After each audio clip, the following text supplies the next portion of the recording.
Good morning, students of class 7. Again, I welcome to you to learning the concept of chapter number 10 of history. In the previous video of this chapter, we have learned about the Mughals inflation. हमने देखा था कि Mughals जो थे किस प्रकार से कमज़ोर पड़ गए थे, और आज हम पढ़ेंगे कि जब मुगल्स कमज़ोर हो गए थे तो उस समय जो नए राज्य का उदय कैसे हुए. जैसे मैंने आपको पिछले वीडियो में बताया था कि उस समय जो मुगल्स के ही जो लोग थे वही उनके खिलाफ खड़े हो गए थे. With the decline in the authority of the Mughal Emperor, the governor of last provinces, Subedar and the great Jamidar, consolidated their authority in different parts of the subcontinent. तो देखिए, जब मुगल सम्राटों का पतन हुआ के साथ साथ जो बड़े बड़े प्रांत, मतलब जो बड़े बड़े स्टेट थे, उनके जो सूबेदार थे और जो जमींदार थे, उन्होंने अपनी शक्ति को बढ़ा लिया था. Through the 18th century, the Mughal Empire gradually fragmented into a number of independent regional states. Broadly speaking, the state of the 18th century can be divided into 3 overlapping groups. तो देखिए, उस समय जो लोग थे, मोटे तौर पर 18वीं शताब्दी के राज्य जो थे वो 3 ग्रुप में बट गए थे. मुगल साम्राज्य जो था एक हुआ करते थे, वही अब 3 ग्रुप्स में बट गया. State that were old Mughal province like Awadh, Bengal and Hyderabad. अब देखिए, इसमें पहले वो राज्य थे जिन पर काफ़ी हद तक इसका शासन था मुगल्स का, जिनमें अवध, बंगाल एंड हैदराबाद जैसे शहर थे. All the extremely powerful and quite independent, जो कि पहले मुगल के प्रांत हुआ करते थे. हालांकि इन जो राज्यों के जो शासक से सूबेदार थे वो काफ़ी ज़्यादा शक्तिशाली थे और वो सब काफ़ी ज़्यादा इंडिपेंडेंट थे.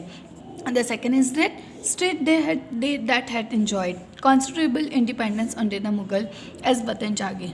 अब ऐसे राज्य जो मुगलों के पुराने शासनकाल में वतन जागीरों के रूप में काफ़ी स्वतंत्र थे. इनमें से जो काफ़ी थे वो राजपूत हुआ करते थे, क्योंकि उस समय जो राजपूत थे वो भी कई राजपूत राजा मुगल्स को सर्व किया करते थे. The last group included state under the control of Maratha, Sikh and the other like the Jat. These were of differing size and had ceased their independence from the Mughals after a long run armed struggle. तो देखिए, इसके अलावा अब तीसरे वो लोग शामिल थे. इन तीसरी श्रेणी में मराठा, सिख और जो जाटों के राज्य आते थे. ये विभिन्न आकार के थे और इन्होंने कड़े और लंबे संघर्ष के बाद में मुगलों से स्वतंत्रता छीन ली थी. तो हम कह सकते हैं कि जो सिख, मराठा और जो जाट थे वो मुगल्स के दुश्मन हुआ करते थे. ठीक है. The old provinces. अब देखिए कि जो पुराने मुगल राज्य कौन कौन से थे, जिनमें मेनली देखते हैं. Amongst the state that were carved out of the old Mughal province in the 18th century, 3 stands out very prominently. These were Awadh, Bengal and Hyderabad.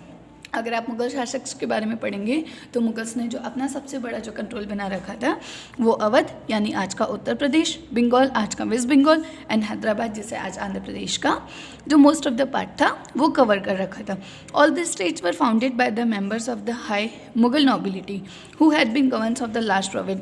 सादत खान जो कि कहाँ का रूलर था, अवध का.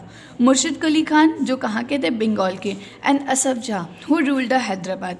All 3 had occupied high मनसबदारी position. और ये जो तीनों ही जो मनसबदार थे इन्हें बहुत ही अधिक मात्रा में मुगलों से पैसा मिला करता था, क्योंकि जो बंगाल, अवध और जो हैदराबाद थे वो मुगल्स के लिए बहुत बड़े कि इनकी बहुत ज़्यादा वैल्यू थी और इनको दर्जा दिया गया था. And enjoy the trust and confidence of the emperor. और जो मुगल्स थे वो इन राज्यों पे, इन शासकों पे पूरी तरीके से विश्वास किया करते थे.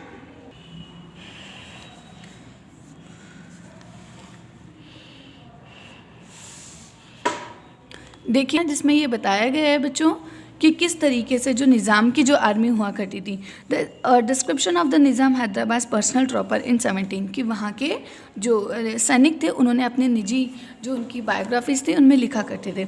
द निज़ाम हैज़ ए सवारी of 400 elephant, several thousand of horsemen, nearest person who receives upwards 100 rupees, and nominal pay and extremely well mounted or richly कैप्रिशन. तो देखिए, निज़ाम के पास 400 हाथियों की सवारी है, उसके आसपास कई हज़ार घुड़सवार रहते हैं और इनमें अत्यंत कुशल और सुंदर सजे हुए सवारों का जो वेतन है वो 100 रुपये से भी ज़्यादा है. तो ये कहा जा सकता है कि उस समय हैदराबाद के जो सैनिक थे उन्हें बहुत ही अधिक मात्रा में सैलरीज दी जाती थी. तो ये कहा जा सकता है कि जो असफ जहाँ थे उन्होंने हमारे देश में पहली बार सैनिकों को वेतन देना शुरू किया था. उससे पहले कभी भी सैनिकों को वेतन प्रदान नहीं किया जाता था. Now student, we have learned about the second street of the Mughal कि जो ओल्ड मुगल प्रोविंसेस में हमने पहले पढ़ा हैदराबाद के जो शासक थे वो तो थे असफ जहाँ. असफ जहाँ के बाद जो सेकेंड जो थे, उनका नाम था सादत खान, जो कहाँ के शासक थे? अवध के। अवध मतलब आज का उत्तर प्रदेश।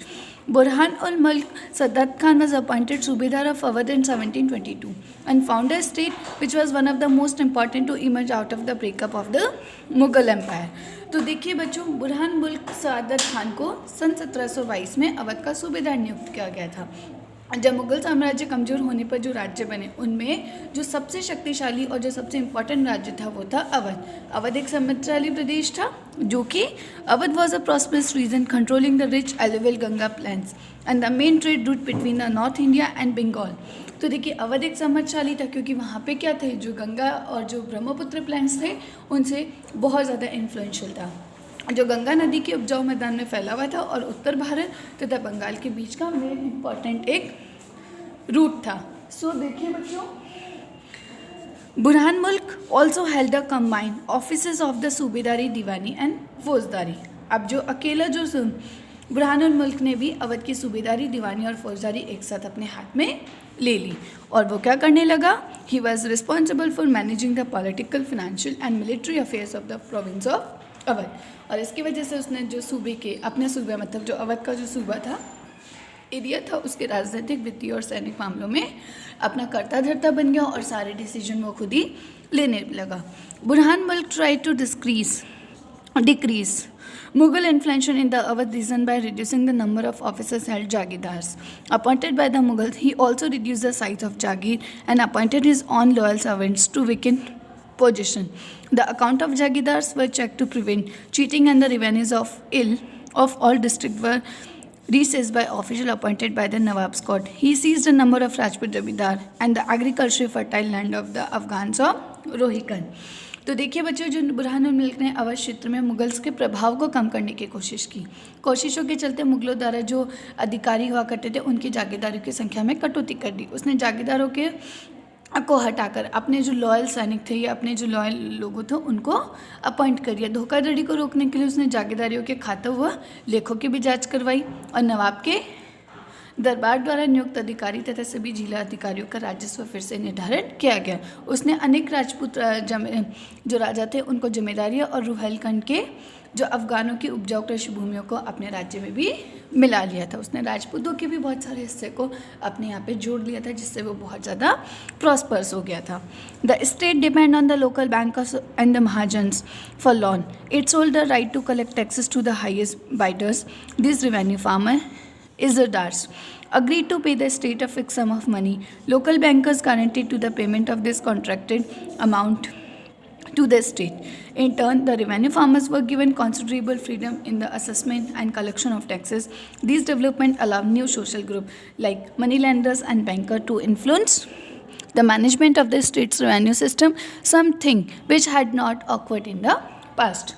तो देखिए बच्चों कि जो राज्य के जो राज्य था वो ऋण प्राप्त करने के लिए क्या करता था, जो स्थानीय सेठ, साहूकार और जो महाजनों पर निर्भर रहता था, और इसके लिए जो राजस्व का जो सबसे ठेकर पर ऊंची बोली लगाने वाले को क्या देते थे?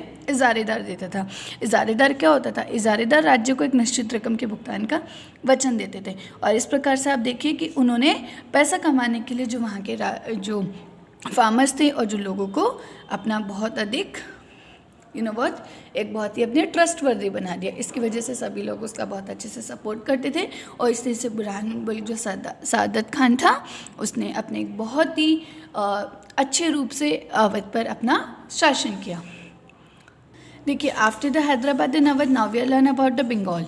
कि देखिए बंगाल के जो शासक था, बंगाल का शासन के जो शासक थे वो कौन से थे? Murshid Ali Khan. Bengal gradually broke away from the Mughal control over under Murshid Ali Khan who was appointed as the naib deputy to the governor of the province. Murshid Ali Khan जो के नेतृत्व में बंगाल जब उन्होंने अपना अधिकार जमा लिया तो उनका मुगल्स का उन पे से कंट्रोल हट गया, क्योंकि वो बंगाल के क्या थे? नायब थे, यानी कि प्रांत के सूबेदार नियुक्त हुए, मतलब वहाँ के सूबेदार थे। Murshid Ali Khan was very quickly seized all the power that went with that office. Like the ruler of Hyderabad and Awadh, he also commanded the revenue administration of the state. In an effort to reduce Mughal influence in Bengal, he transferred all Mughal Jagirdars to Orissa and ordered a major assessment of the revenues of Bengal. Revenue was collected in cash with great strictness from all जमींदार. As a result, many zamindars had to borrow money from bankers and money lenders. Those unable to pay were forced to sell their lands to the large जमींदार. तो देखिए मुर्शिद कुली खान जो थे वो वहाँ के सूबेदार नायब थे, लेकिन वो सूबेदार नहीं बन पाए, किंतु उसने जल्दी सूबेदार से पद से जुड़ी जितनी भी जो पावर्स होती थी अपने हाथ में ले ली. हैदराबाद और अवध के शासकों की तरह उसने भी राज्य का जो कंट्रोल था एडमिनिस्ट्रेशन पर अपना कंट्रोल जमा लिया. बंगाल में मुगल प्रभाव को कम करने के लिए उसने बंगाल के राजस्व का बड़े पैमाने पर वापस से अवलोकन शुरू किया. सभी जमींदारों से बड़ी कठोरता से कैश वसूला जाता था.